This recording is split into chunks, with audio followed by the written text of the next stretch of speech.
Yo, what is good, yo? It's your boy Ty back here with another video, and in this video today we are going to be ranking the top 10 power forwards in NBA 2K21 MyTEAM. Now, kind of opposite of the small forward position, the power forward position is absolutely stacked.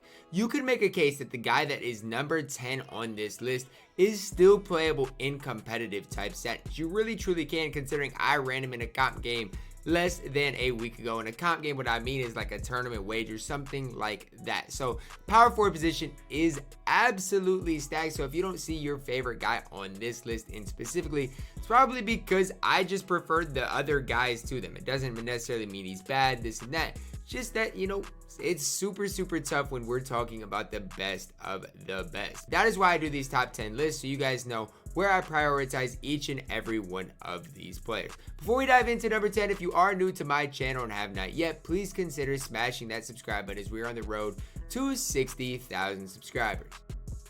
Starting my list off at number 10 is a guy that I started off when he came out on March 10th, I was super high on him. The more I use him, the more that he's not bad, but the more I just am less inclined to run him. 6'8", 7'3" wingspan, hotspots from everywhere on the court. 30 Hall of Fame badges, 28 on gold, 81 3-ball. That's really my hang up, and when I play, you know, even if you're talking about unlimited, he's not going to make that many whites. And the thing is, he's got a good release, but if you don't green with him, he's not going to knock down the whites as like some of the other players you will see on this list. 95 driving dunk, 92 speed ball, 86 boner, 95 speed acceleration was in 97 lateral quickness. The Hall of Fame show time is super nice. Obviously, you got to put range extender flexible on him. Once you do that, guys, he's going to be pretty kind of stacked in the shooting category. You give him dead eye as well. Play wise, handles for days, quick first step, tie handles, unpluggable. Defensively, you couldn't ask for more, and that's really where Kermit Washington excels, is on that defensive end. 100 driving dunk tendency, great defensive tendencies. Again, XM's release, pro 2 sides of escape, pro 5 move behind the back. There's a ton to like about Kermit Washington. The only downside is his release, but I think that downside is enough to put him at number 10 on this list. Coming in at number 9 for me is probably the only moments player you guys are going to see on any of these lists, maybe, in Galaxy Opal Jayson Tatum. Just released on April 12th, 6'8", 6'11" wingspan, 32 Hall of Famers, 23 on gold. 94 3-ball, 95 driving dunk, 90 speed ball, 86 ball handle, 92 speed acceleration as well as a 94 lateral quickness. The gold showtime, but the big thing for JT is how good he is at shooting the basketball. Hall of Fame flexible, range extender, catch and shoot, dead eye, hot zone hunter. Playmaker wise, Hall of Fame ankle breaker, downhill, handles for days, quick first step, space creator, tie handles, unpluckable. And then defensively, you look at the defensive badges, very complete as well. Tendency wise, absolutely loaded. 6 wise, jump shot 107 on very quick. I will say it is a very smooth release. It's pretty easy to green both current and next gen. Pro 2 sides of escape, pro 4 movement on the back. That's kind of a big letdown, but he does have the pro 2 tween. The 107, I would say it's maybe not the quickest release in the game. I definitely prefer Kermit Washington's release to Jayson Tatum. But when it comes down to, guys, Jayson Tatum, a much better shooter. Defense, pretty similar to Kermit Washington. Give me Jayson Tatum one step above Kermit Washington. At number 8 here, we're going to be talking about a guy that did get released today in pink diamond, Boris Diaw. 6'8", 7-foot wingspan, hotspots from everywhere outside of that right hash beyond the 3-point line. 93 3-ball, only an 80 driving dunk, 90 speed ball, 86 boner, 90 speed acceleration was a 93 lateral quickness. The thing I like about Boris Diaw, just look at the badges he doesn't have. You don't have to add anything to this card. He comes super complete. Only gold showtime, but look at this shooting. Hall of Fame, catch and shoot, range extender, hot zone hunter, hot start, playmaker wise, Hall of Fame dimer, quick first step, unpluckable. Defensively, Hall of Fame chaser artist, clamps, hard crusher, intimidator, interceptor, pogo stick, tireless defender. Tendency wise, guys, obviously going to be very solid like everybody. The big thing for me why he's one step higher than Tatum is just this release. Gallo's base on very quick, whether you're current gen, next gen, is just an absolutely incredible release. That combined with the Pro 2 sides of escape, the Pro 3 move on the back. I absolutely love Boris Diaw. It just comes down to, guys, if these were all just a little bit higher, right? If his lateral quickness was 96, if his speed was 93, you know, if his driving dunk was 90, those types of things make a little bit of a difference. That is why you don't see Boris Diaw in my top 5. Now, I went back and forth with my number 7, who is Paul Millsap, and number 8, who is obviously Boris. What it came down to, guys, I've used Millsap more and I'm more comfortable with the cards, so maybe I'm biased. 6'8", 7'1" wingspan, 35 Hall of Famers, 28 on gold. Really similar to the last guy we talked about. Really. he's got basically every badge you need in the game. He really does. Maybe shooting wise, you want a few more badges. But outside of that, guys, you're not going to have to apply that many badges to Millsap. 92 3-ball, 85 driving dunk, 88 speed with the ball, 86 bono, 92 speed acceleration, 95 lateral quickness. One of the reasons I put Millsap ahead of him is because on current gen, he does give you the Hall of Fame showtime. Catch and shoot, quarter specialist, Hall of Fame range. Obviously, you are going to have to apply flexible, slippery, off-ball, tire shooter, and volume shooter. But after that, playmaker-wise is absolutely incredible. Hall of Fame handles for days, quick first step, unpluckable. Then defensively, Hall of Fame clamps, hard crusher, interceptor, intimidator. Seems like I've said that with about every guy on this list. Post with lockdown, ties, defender, and trapper. And the thing is, tendency-wise, obviously, everybody's going to be incredible. Jump shot 34 on very quick is an absolutely incredible release. The more I've used Millsap, the more I've gotten the hang of it. Pro 2 sides escape, Pro 2 tween, Pro 4 moving behind the back. We see it once again. Coming in at number 6 for me is a guy I really had no idea where to put him in Galaxy Opal, Paul George. 6'9", 6'11 wingspan.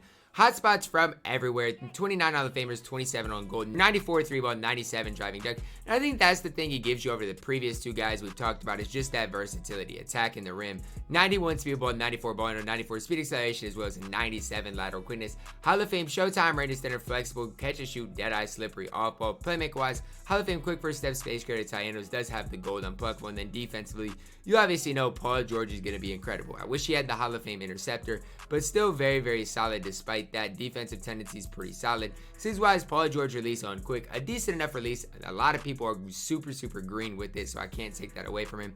Pro 2 sides of escape, he can do it on current or next gen, either one. Pro 5 movement behind the back is pretty solid as well. I can't say I'm pretty high on Paul George and most people might be higher on him, but he is a solid card. If Paul George, you could make a case, is the best power forward in the game, but for me, he just doesn't quite compare to the top 5. We're going to take a big turn at number 5 here with Dark Matter KG. 6'11", 7'2 wingspan, 41 Hall of Famers, 19 on gold. When I say a big turn, I mean we went from Paul George, who most people run at the small forward position, to KG, who is definitely a power forward center. I bet it's about 50-50 the people that run him at power forward or center.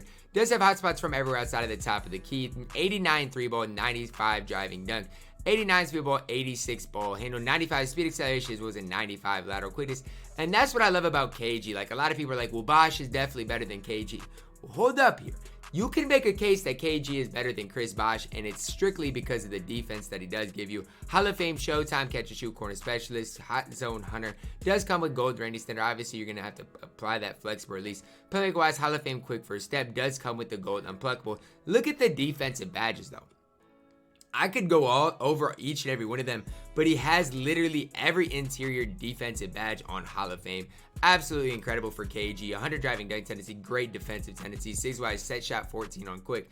So release that splits the community. I don't personally love the release, but a lot of people swear by it. Obviously, he's not going to do anything as far as sides of escapes or his moving behind the back's not terrible. But really with KG, he's going to be speed glitch made on current gen. That's how you're going to be able to dribble with him. But forget about that. If you're on next gen, he's still going to be able to knock down shots as well as being an absolutely incredible defensive player. Coming in one step above KG is Dark Matter Chris Bosh. 6'11", 7'3 wingspan, hotspots from everywhere, 40 Hall of Famers, 24 on gold, 94 3-ball, 90 driving dunk, 86 speed ball, 86 ball handle, a 90 speed, 90 acceleration, as well as an 87 lateral quickness. Now, the more I look over these stats, Kevin Garnett is better stat-wise. Like, there's no doubt about it. Better stat-wise. Bosh only gives you gold showtime, but look at the shooting of Chris Bosh. Like I said, it's really just preference. Chris Bosh is going to be absolutely knocked down. There's not anybody that's going to argue that. Whereas KG might be pretty 50. The Hall of Fame quick first step, gold unpluckable. Defensively, though, Bosh is going to be able to hold his own. I'm not going to sit here and say Bosh isn't that great of a defender. He just doesn't have the 95 lateral quickness or speed that Kevin Garnett does. Tendency-wise, very, very solid once again. The big thing for this Chris Bosh card is he has 29 on very quick. One of the easiest releases the time in the game and one of the quickest releases. So definitely that's what he gives you over Kevin Garnett, is just that release. Obviously, dribble sigs as well are better than KG. Overall, I think Chris Bosh is just a little bit more of a complete player than Kevin Garnett. Coming in at number 3 for me is Dark Matter Zion Williamson. 6'6", 6'10 wingspan, hotspots from everywhere. 41 Hall of Famers, 26 on gold. Does have a 94 3 ball, 99 driving dunk, 94 speed ball, 94 ball handle, 96 speed acceleration. So it's a 95 lateral quickness. Comes with that Hall of Fame Showtime range extender, catch and shoot quarter specialist. Only flexible on gold just because of the Zion card. You kind of expect him to have everything. Hall of Fame quick first step, unpluckable, is very, very solid though. Defensively, just look at Zion Williamson. Absolutely incredible defender. The only kind of downfall of Zion is the fact that he's 6'6". That's it. And if I'm running Zion, it's at that small forward position where, you know, that position is pretty weak. So, I mean, that's the thing. You got to compare these guys, not necessarily at the power forward position. Because at the primary power forward position, I'd probably, you know, take Kevin Garnett over Zion. But Zion is just an overall better player, in my opinion. Basically 100 tendencies all over the place. Sigs-wise, Kobe Bryant base on quick. Pro 2 sides of escape. Pro 1 moving behind the back, which I don't mind at all. I'm a pretty big fan of Zion, especially at that small forward position. Now, the top 2 guys were pretty set in stone and I mean, it's a wide margin, in my opinion, the top 2 compared to the rest. Coming in at number 2 is AK-47, 6'9", 7'4" wingspan, hotspots from everywhere, 32 Hall of Famers, 32 on gold, 94 3-ball, 85 driving dunk, 93 speed ball, 90 ball handle, 93 speed acceleration, as well as a 98 lateral quickness. Only gold Showtime, obviously. I wish I was on Hall of Fame. Does give you the Hall of Fame blinders, which on next gen is incredible. Hall of Fame steady on current gen. I don't love it. I don't like it at all, especially on AK, where most of the time you're going to be wide open when you shoot the ball. But he does have Hall of Fame flexible to kind of combat that. Playmaker-wise, Hall of Fame dimer, handles for days, quick first step, space creator, tight ends, and unpluckable. Defensively, this is where AK makes his money. Hall of Fame chase down artist, clamps, hard crusher, interceptor, intimidator, pick dodger, pickpocket, pogo stick, post move, lockdown, and tireless defender. Now, the thing about Andre Kirilenko here, when we go to the SIGs and animation, right, does have the jump shot 98 on quick, pro 3 size of escape, which I don't even know if he can do that on current gen because he's 6'9" and weighs 235. Pro 4 moving crossover, pro 4 moving behind the back. I don't know why 2K continues to give cards that really, if you're going to move in group with AK on the offensive end, it's going to be with the speed glitch, 95 driving dunk tendency. You guys can see what more could you want out of the defensive tendencies. Last but certainly not least, the fake card himself, triple threat offline reward, Galaxy Opal, Danny Ferry, 6'10", 7'5" wingspan, hotspots from everywhere. Just a better version of AK-47, 33 Hall of Famers, 34 on gold, 97 3-ball, 95 driving dunk, 94 speed ball, 86 ball, 95 speed, and a 95 lateral quickness, Hall of Fame Showtime range extender, flexible, tireless shooter, slippery opal, hot zone hunter.